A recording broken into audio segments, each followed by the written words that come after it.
तो चलिए आज वीडियो में हम लोग जानेंगे क्लास 9th का टॉपिक है एटम्स एंड मॉलिक्यूल से molecular mass.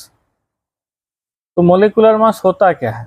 The molecular mass of a substance is the sum of the atomic mass of all the atoms in a molecule of the substance.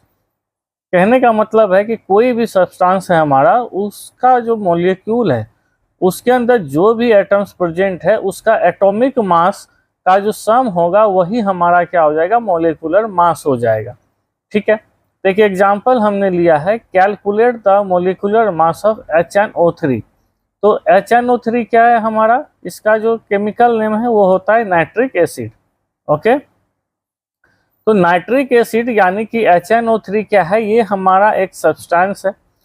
ठीक है, तो इसमें जो molecule है, तो मॉलिक्यूल हमने क्या बताया था, जब दो या दो से अधिक एटम्स आपस में रिएक्ट करते हैं तो उससे हमारा क्या बनता है, मॉलिक्यूल बनता है। यानी कि जो कंपाउंड बनता है उसी को हम लोग क्या बोलेंगे, मॉलिक्यूल बोलेंगे। ओके, तो यहाँ पे हमें क्या निकालना है, मोलिकुलर मास ऑफ HNO3, जो कभी कभी एग्जाम में भी पूछा जाता है। तो सबसे पहले एटॉमिक मास ऑफ हाइड्रोजन हमारा क्या होगा, 1 होगा। ठीक है, यहाँ पे हमने U दिया है क्योंकि हम जो भी एटॉमिक मास होता है उसको U से हम लोग डिनोट करते हैं।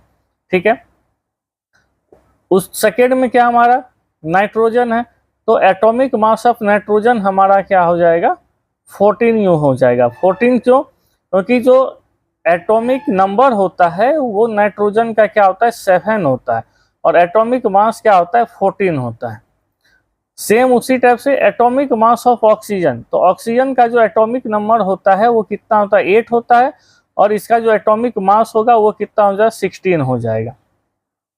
तो मोलिकुलर मास को हमने क्या बताया था कि जो भी एटॉमिक मास होगा एटम्स का, तो यहाँ पे हमारा क्या है, हाइड्रोजन, तो हाइड्रोजन का एटॉमिक मास क्या होगा, 1 होगा।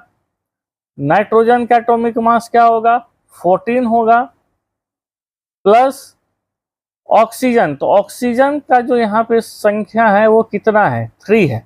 ठीक है, तो ऑक्सीजन का जो एटॉमिक मास है वो 16 होता है, इसलिए इसको 16 मल्टीप्लाई बाय 3 करेंगे। ठीक है, तो 14 + 1 15 प्लस 16 इंटू 3 कितना हो जाएगा, 48। तो इसको जब हम ऐड करेंगे तो ये कितना हो जाएगा हमारा, 63U हो जाएगा। ठीक है, तो यही हमारा क्या हो गया, मॉलिक्यूल